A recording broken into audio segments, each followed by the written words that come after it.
Welcome back to install number 2, and this install will be about sport is movement. I'll try to fly through this one. I know the last one got a little bit longer, but I appreciate all the feedback that I got from the first install. People responding back with emails, how they answered their homework, about things they like, dislike, feedback. I really appreciate that, and the more the merrier. As we move forward, as I collect a little bit more, I'll try to share those with all the coaches as well, moving down the line. But as we go here to install number 2, we're going to talk about, I think for coaches, an important concept is to understand that, for me personally, I think sport is about movement, and movement is sport. And one of the first people that, especially in the performance world, that everyone knows is Yuri Verkhoshansky. And he was, quoted in the book Super Training saying, sport is a problem-solving activity in which athletes use their movements to solve the necessary problems. Sport is a problem-solving activity. Again, movements are solving these problems. Think about sport as a problem-solving activity, and movements are very necessary for this. Bruce Lee said that the essence of sport is movement. Again, so moving forward, what does this mean? I think as coaches, we have to think about sport much more from a problem-solution standpoint, more so than maybe trying to prescribe specific movement patterns to our athletes. So, for example, at the bottom here, the bottom bullet, if I said, here, I'm going to give you a math equation, and the answer, the solution, has to come up with anything you want beforehand, we're all going to come up with something different, right? Someone might come up with 2 plus 2. Someone might come up with, 6 minus 2. Someone might say 2 times 2. Someone might say 8 divided by 2, etc. So there's an infinite amount of ways to get to that solution of 4. Just as for our athletes, there's a lot of different ways for them to solve the various problems of their sport. For example, here, and I'll replay this a couple times, how number 1 solves the problem, solves the challenge of being confined by the sidelines, open field with a tackle. He's only a couple yards from the sideline. He's got defenders pursuing inside. How does he solve this problem?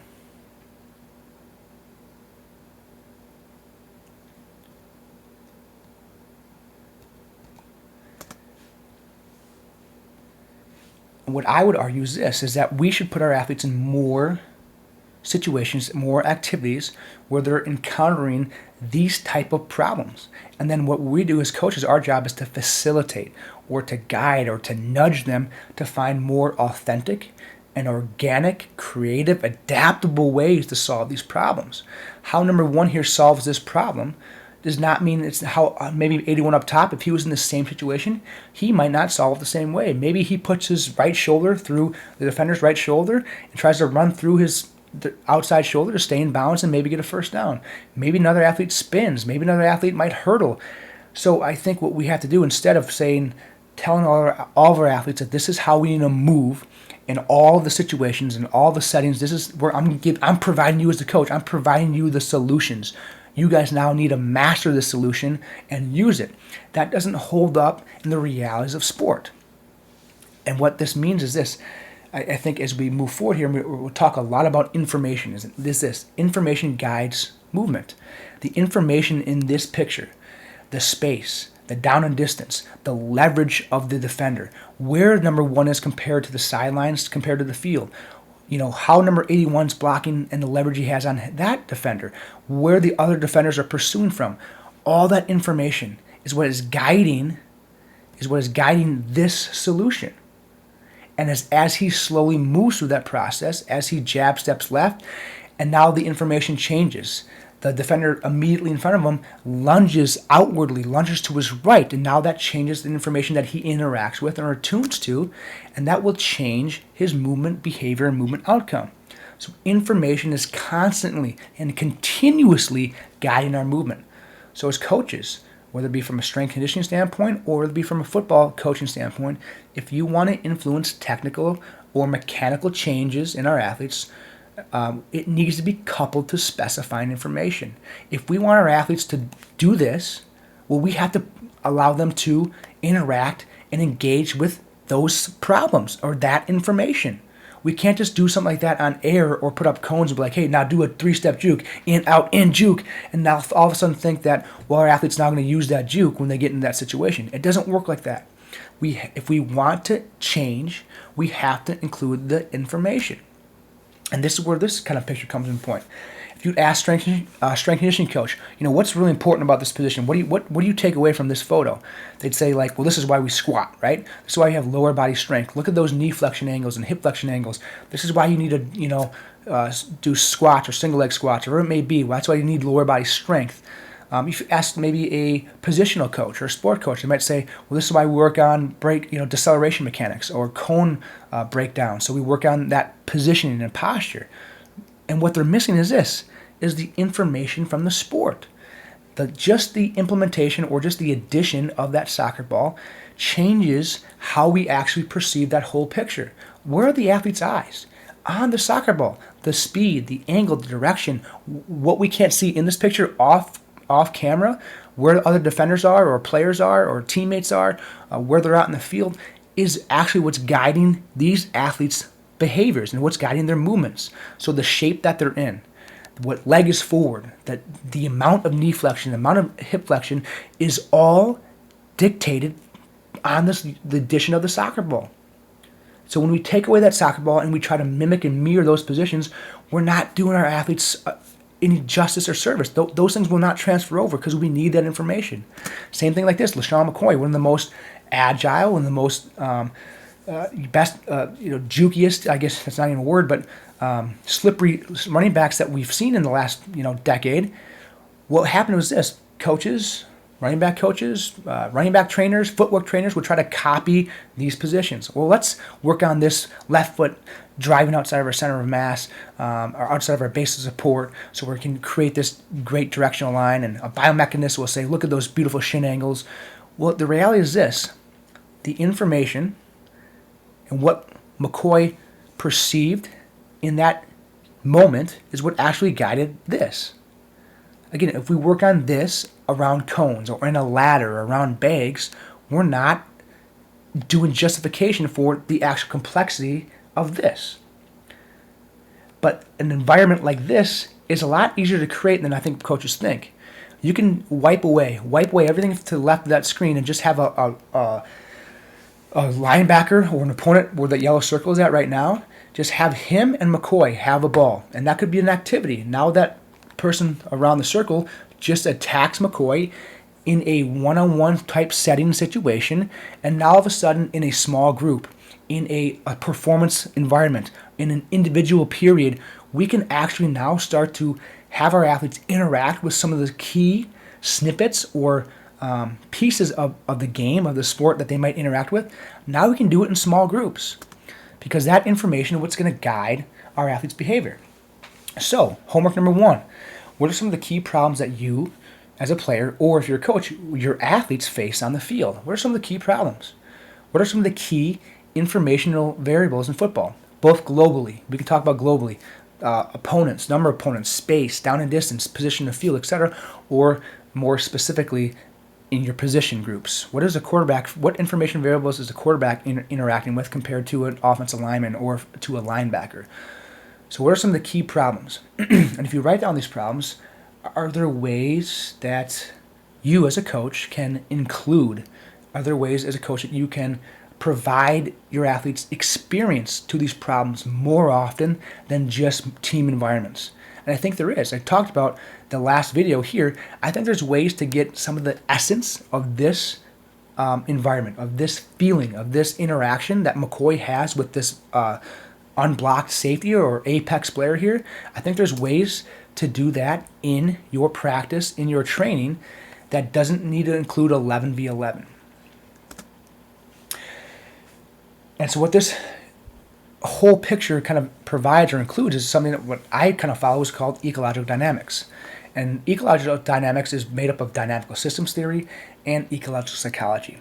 And we're going to go through all this just to give you guys a background of where I'm coming from with what's going to be kind of talked about today. So many of you have probably heard of dynamical systems theory. And all this is a theory that describes the behavior, or in this case, movement in athletes. Okay, because an athlete is a complex system. It describes that movement in sport is an emergent product of a self-organizing, multi-component system over various timescales. There's a couple of key words here. One is self-organization. Self-organization is a word that I don't think a lot of coaches appreciate or quite fully understand. And I think many people, coaches, when they hear self-organization, they think that we're just, letting our athletes do whatever the hell they want, like solve the problem however you want.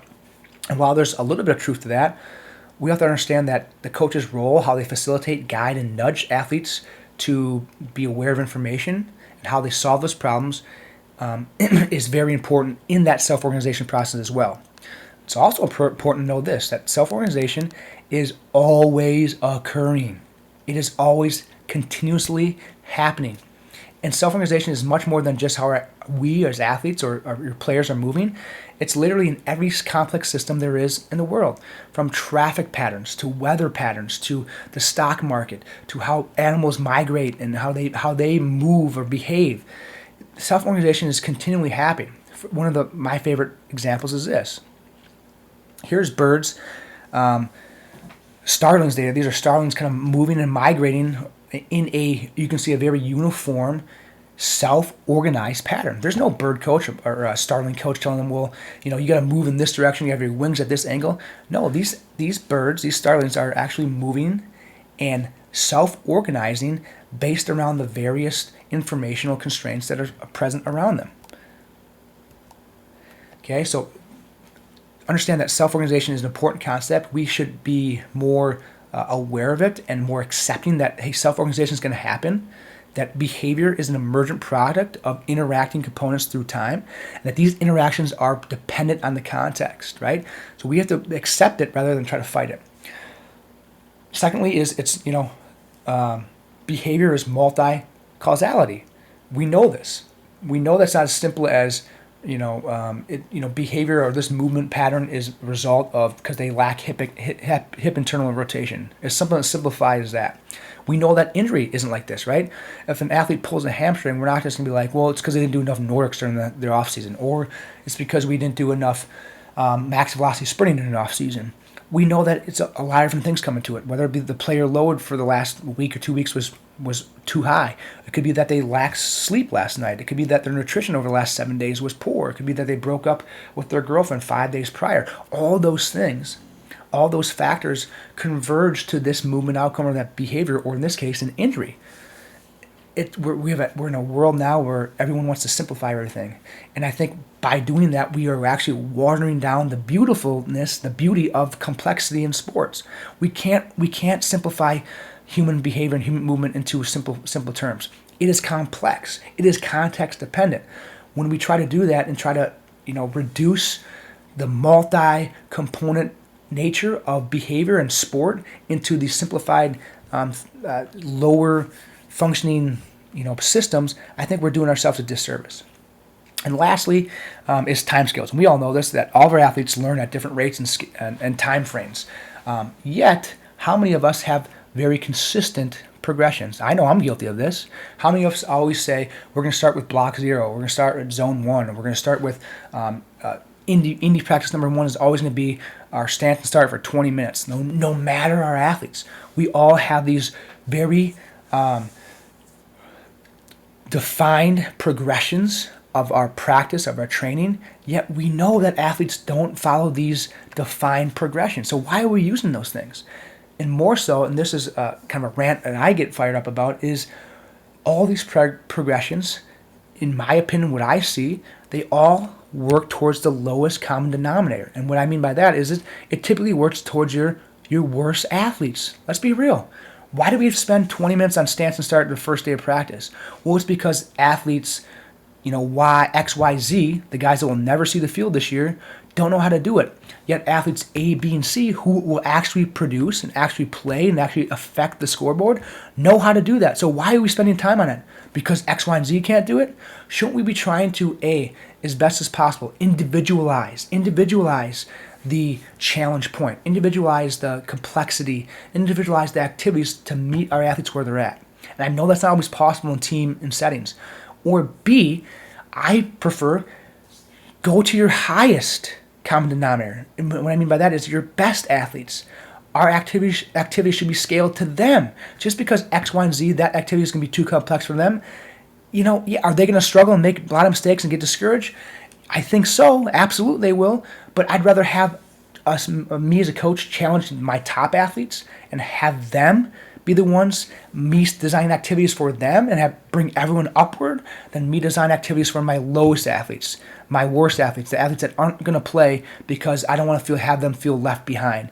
Yet my highest form athletes I'll tell them, well, you just got to be great at the basics. You got to be great. And this is their fourth year doing stance and start for 20 minutes, and they've been doing it during fall camp, during spring camp, spring practice, etc. I think we need to shift that narrative to, I think, reach our highest performers rather than have our practices reach our lowest performers.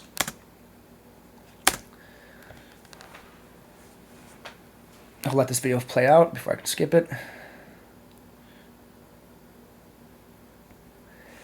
So takeaways from a dynamical systems theory, self-organization. The coach doesn't always know best, right? There is no best way. There is no best pass rush move, right? If you think about any player in your position, whether it be at your high school, at your college, or in the NFL, or all-time greats, if you think about how their moves, their techniques, how they are successful, is very different than one another, right? There is no best way. There is no best pass rush move. There's no best arm slot for a quarterback. There's no best release for a receiver. There's no best coverage technique for a cornerback or a safety, right? There is no best way.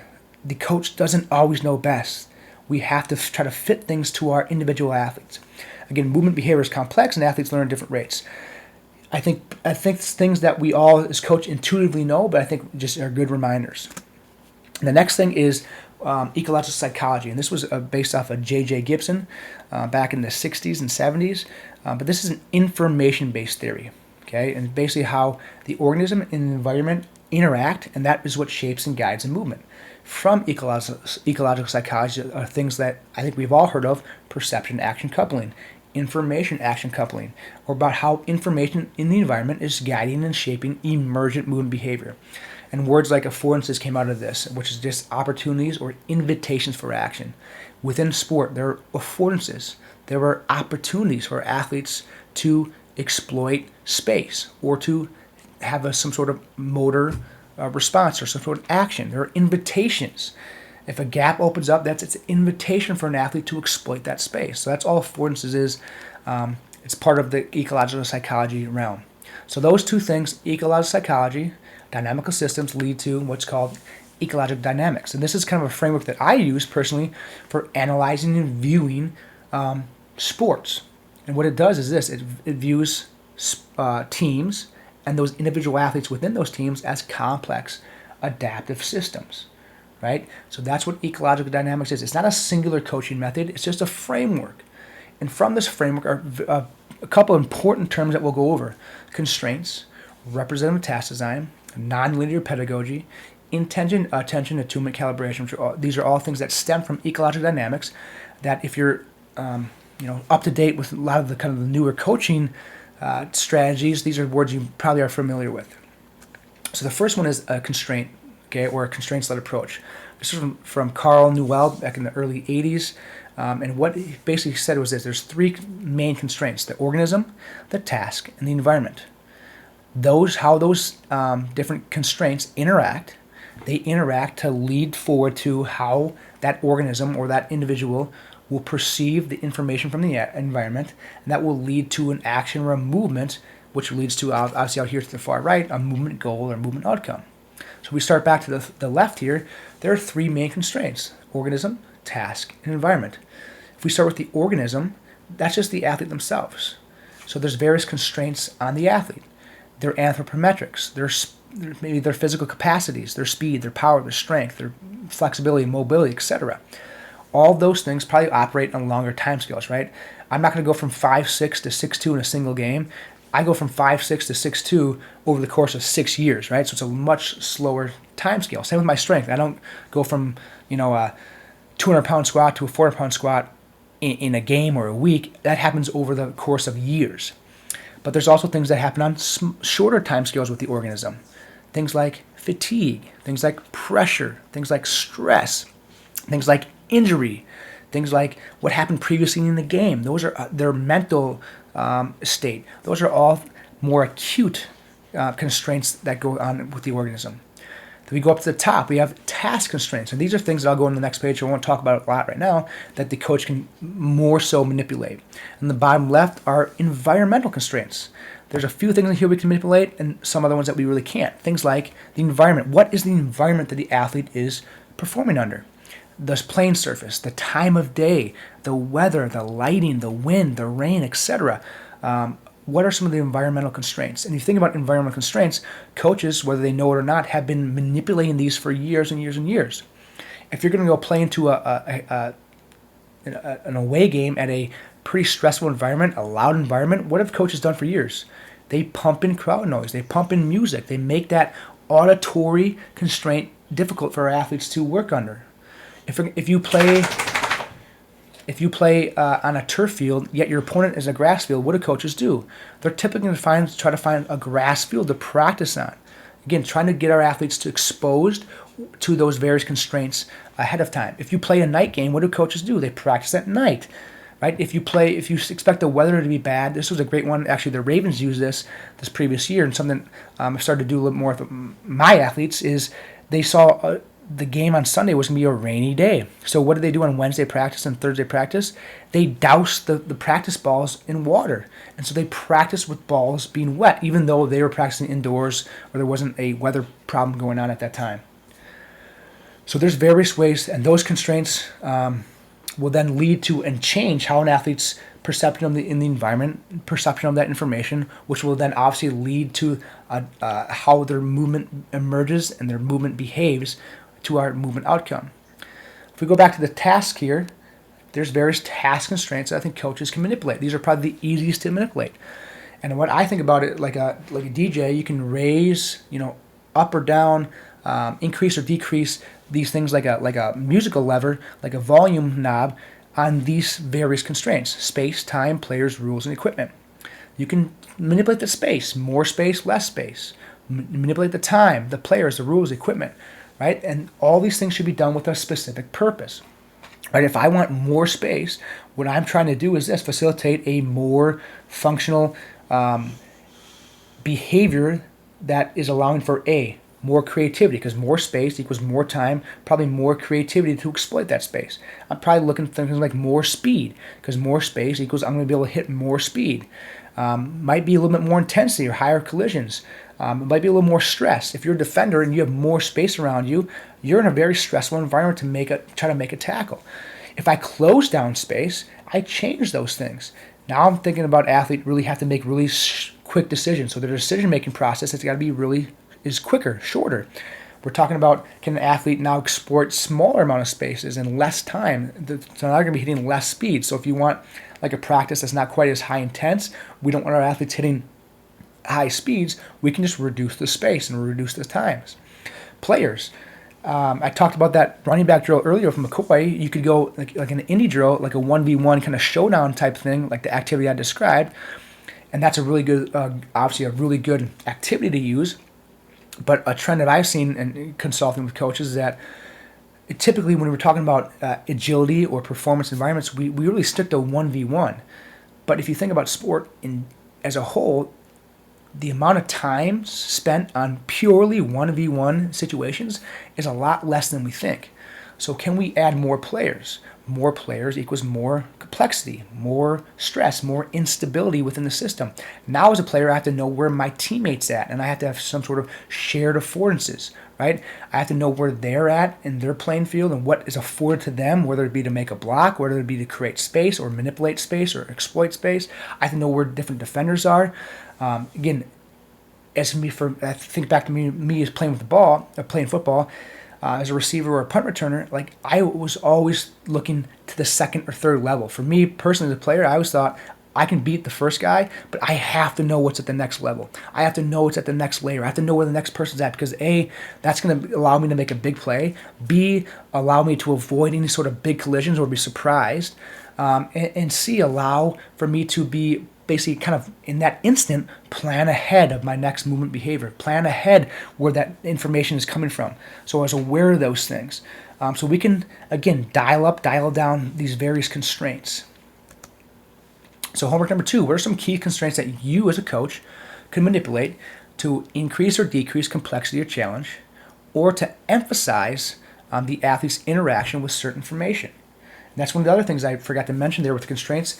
We manipulate them to allow the athletes to interact, more highly interact and engage with that with the information that they're going to see in sport, right? So I might have a 2v1 where it's two defenders and one running back to more highly have that running back interact with a environment that is a disadvantage to them, so they can avoid a big hit or find ways to get back to the line of scrimmage or make the best out of a bad situation. I might have a rule change. I might manipulate a constraint in an activity that doesn't allow the quarterback to run, so they can't pass the line of scrimmage.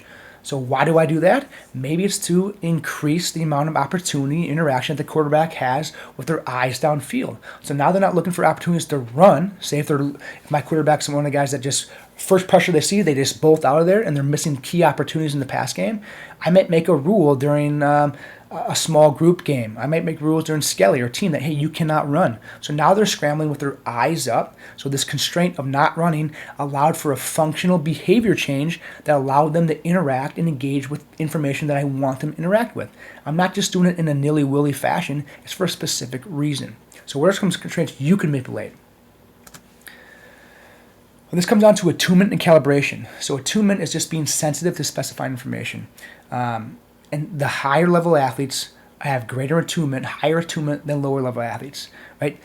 A veteran quarterback is more sensitive, is better able to pick up specified information than a rookie quarterback, right? So what we're trying to guide with all our athletes is higher attunement. We want them to be sensitive. We want them to be aware. We want them to be able to pick up and interact with specified information more freely, more efficiently, more effectively, because that leads to better movement solutions. And calibration is this a scaling to those constraints. So now I'm scaling, I'm adapting my movements to those constraints. So a simple way to understand what calibration means is free throw shooting in basketball. And so in basketball, you have basically three forms of shooting free throws. You can shoot, say, an and one or a 1-on-1. So you got one free throw shot guaranteed. You can have two free throw shots. So like a shooting foul, you get two shots, or you can have three, like you got fouled on the 3-pointer. Every free throw moving up. So first free throw, second free throw, third free throw. The second free throw has a higher field goal or free throw percentage than the first free throw. The third free throw has a higher percentage than the second free throw. Why is that? Because athletes are scaling or calibrating their movement solutions to the constraints. So if the first time an athlete goes to the free throw line in the third quarter, their first free throw that they shot there in this game, they're trying to somehow calibrate or scale that free throw movement, that free throw pattern, that movement with some sort of information that isn't really current, if that makes sense, right? The last time they probably shot a free throw was maybe halftime or pregame or the day before. So they're trying to calibrate to something that's not quite as present or quite as near to their movements right now. So what happens? That first one, they're kind of trying to calibrate. Now, whether they make or they miss, now they have feedback. Now they have an outcome that they can now derive and calibrate around that outcome. And so that's one of the things that we talk about calibration is athletes are continually trying to calibrate and scale their constraints to the constraints, their own organismic constraints, their own environment and task constraints in that moment. Why you might see a quarterback struggle the first or second throw in the game, they're trying to scale around their increased arousal, their increased adrenaline, maybe the wind, maybe the game ball they use is not the same as they use during the warm-ups. Calibration is something that our athletes are constantly doing. And the more opportunities our athletes have to calibrate, the better their performance is going to be. Sorry about that. And this is what we'll go to next week. We'll talk about different ways we can warm up to maybe increase that calibration. Next is, I think, as coaches, it's a beneficial process to think about movement as a search process. Think about motor learning or skill acquisition or skill adaptation is a search process. It's the process of searching or connecting to information, which is attunement, then coupling and organizing information to that, organizing movement to that information, calibration. This is the basis of skilled movement. It is a search process. We're continually trying to search for information to attune to, and then we're trying to calibrate our movement to that information, and this is what the best skilled movers do. So as coaches, yes, the physical capacities are extremely important, right? Here's Jonathan Taylor flexing on somebody, right? The strength, the power, the speed, the range of motion, the mobility, etc. Those are definitely important. But what I think is more important is this search process, the ability for athletes to attune and calibrate to specific information. They go hand in hand. I think this part's a little bit more important than this part, but they go hand in hand. You can't just be a physical specimen without the perceptual, without the decision making, without the attunement properties. You're not going to be successful. If you have these properties, but not the physical capacities, you also won't be successful. So they go hand in hand. But if you look at the breakdown and what we emphasize as coaches, both from a performance standpoint and also a kind of sport coaching standpoint, I feel like we put a lot of eggs in this basket and oftentimes at the expense or neglecting this aspect. Okay, so the search process is vitally important, and we should promote that. And how do we do this as coaches? There's something called the representative task design that I think I use, and I'll show you here in a second, of how I use it to kind of guide my practice activities or guide my training activities. And one is this. It's broken down into two things. One is functionality, and two is action fidelity. So functionality, is the information the same in practice as the game? Action fidelity, is the movement behavior the same in practice as the game? If those things are not in line, then I think we're wasting time and energy in those practice training environments that lack the information, that lack the action fidelity, because they're not going to transfer to the game. So we think about football like this: quarterbacks throwing into a net, receivers running routes on air, D linemen doing pass rush moves on a tackling dummy, linebackers tackling a tackling dummy, defensive backs doing footwork drills around cones. Offensive linemen blocking blocking a sled. Do those things, all those things, do they have the same information? Is that movement behavior the same as what they're going to do in the game? I'd say no to all those things. So why are we using those things? Why is a quarterback throwing it into a stationary net when in a game they are throwing to a moving receiver with defenders closing into that receiver from various angles? How is throwing into a stationary object with no pressure, with no defenders, the same as throwing in a game? It's not. How is tackling a tackling dummy that has no arms, no legs, that doesn't try to make the defender miss, that once it's contacted doesn't actually resist or try to spin off like a player would in a game? How is that increasing or improving our tackling ability? The movement behavior is not the same. The information is not the same.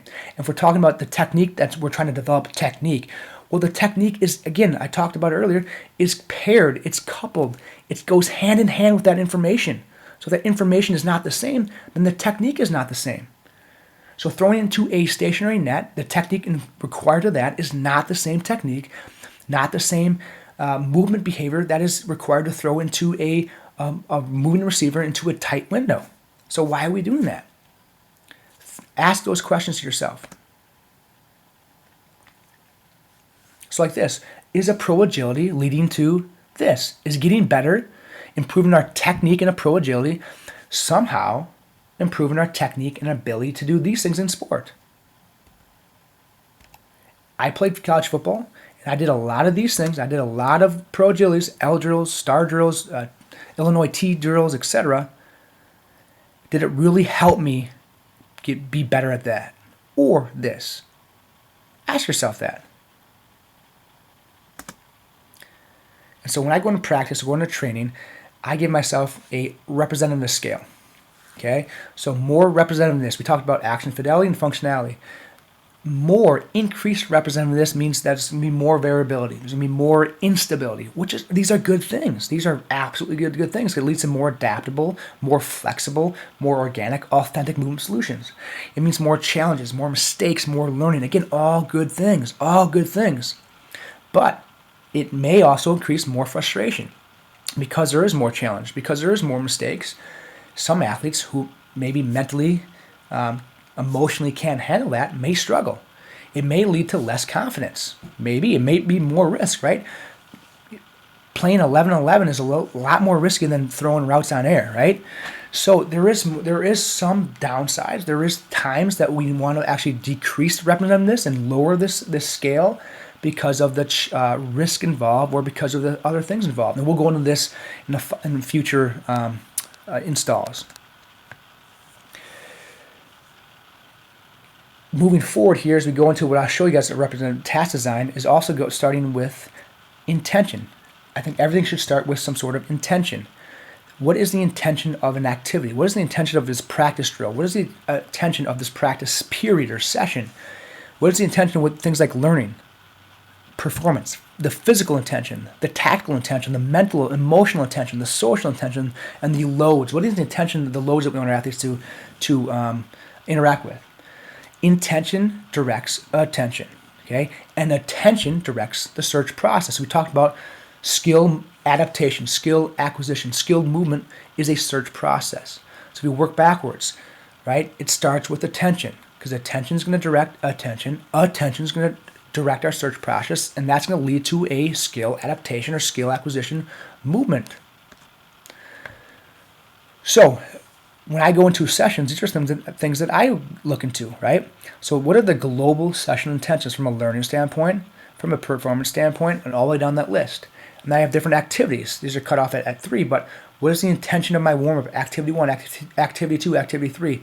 What are some of the constraints that I'm planning to use? And why? I'll know the why, but what are some constraints you want to use? And then RTD, the representative task design.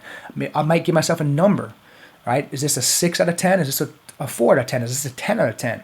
Okay, so these are what I use into every one of my training sessions, my practice sessions, that I use to guide what I'm doing. For me personally, I don't like my RTD to be any lower than like a 3 or a 4. I just don't. When I'm talking about constraints, I'm trying to think about constraints that lead to adaptive movement behavior. And the intention, what is my main intention?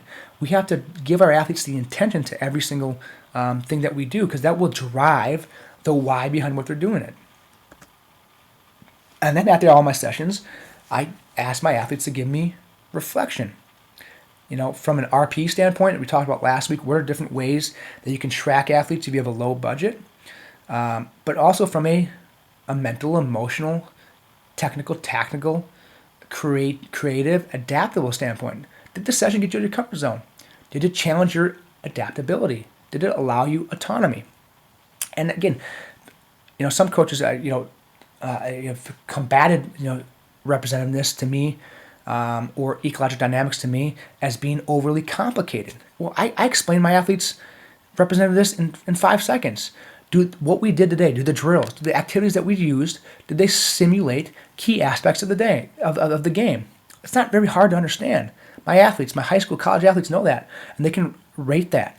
And honestly, this reflection here, this feedback, is something that's been vitally important to me, because something that I may think has a high representativeness, or I think will simulate or have our athletes engage with key aspects of the game, key snippets of the game, the athlete might be like, no, that's like a 1 or 2 for me because it's missing this component. And then now I understand, all right, let me add this component to it. So getting athlete feedback and reflection is vitally important. Again, these are things that I use to try to get athlete reflection and to get feedback from them, because honestly, as much as 30 to 50% of what I do on my practices or my training is really dependent upon this feedback and reflection. We talked about earlier, but what about technique? Again, there's no ideal technique. That's a big thing we're getting pushback from. Researchers pointing at the notion that there's no ideal technique for movement success, right? As Rob Gray said from Perception Action Podcast, each athlete needs to find their own optimal movement solution. That's going to be different for every athlete. Again, we think about all the different movements that we put our athletes in. Can we really develop technique in all these movements?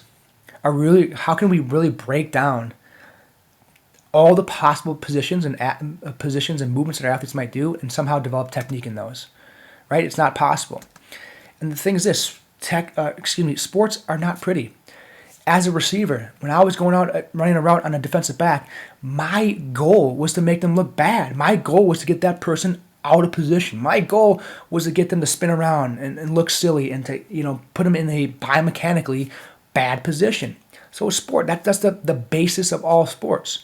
And guess what? No matter how good of an athlete you are going to find yourself in bad positions. Okay? So in many cases, this is Dr. Sophia Nymphias, athletes must move and react quickly despite the position they're in rather than because of the position, right? Again, the goal of sports is to get people in bad positions.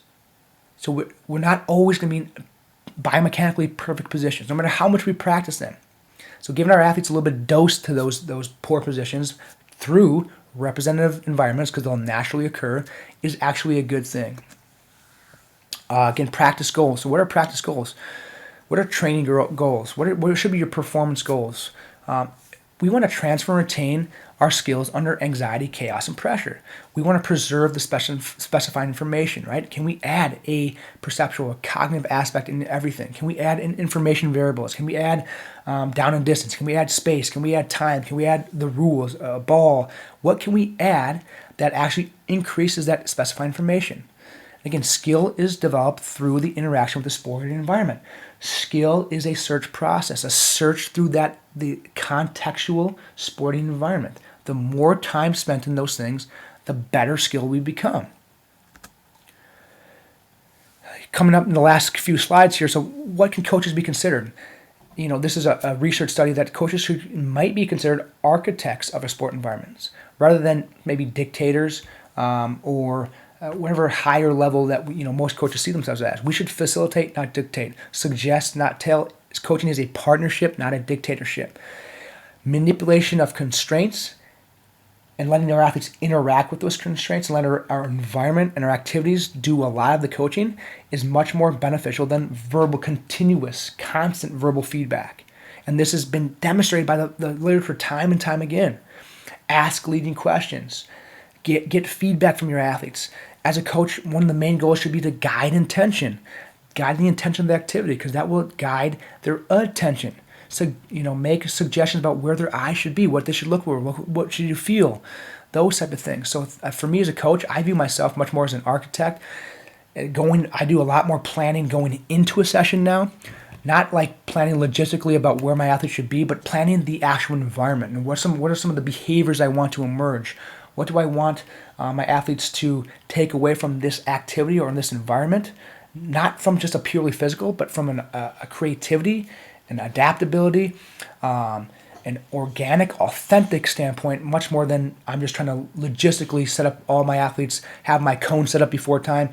I spend a ton of time thinking about the actual setup and design of the environments that my athletes are performing in.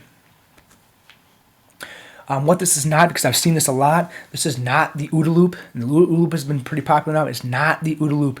This is not a database or a library of movement or that athletes then use to retrieve.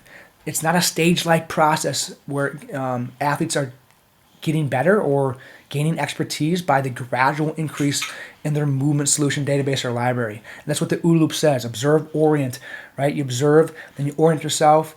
And the decision part is you're going to decide what, from a library, from a database of movements, you're going to decide which one fits best. It's not that.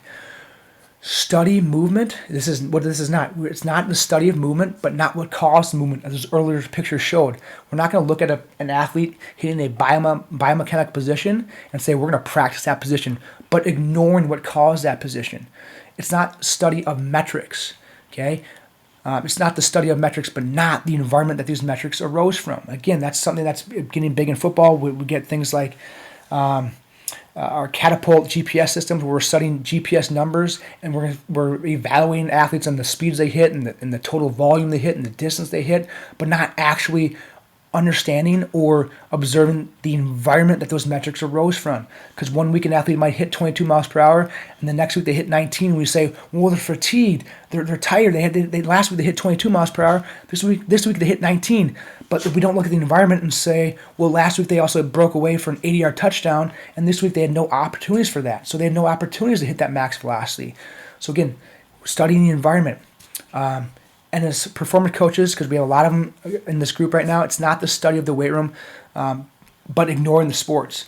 We should know our sports just as much as we know the basics of periodization, the basics of 5-3-1 and West Side. We should know the basics of our sports. We should know what a 3 technique is. We should know what cover 6 is. We should know what an over and under front is. We should know what a jet motion is. We should know the basics of our sport as much as we know the basics of the weight room. And to finish here, again, this is a Power 5 individual period. I mean, that team was in the final college football Final Four a couple years ago, and that individual period is somehow leading to this. It's somehow improving these skills. Again, ask yourself: is this functionality? Where's the functionality? Where's the action fidelity? Are these movements behaving the same as they are in the field? Is the information the same?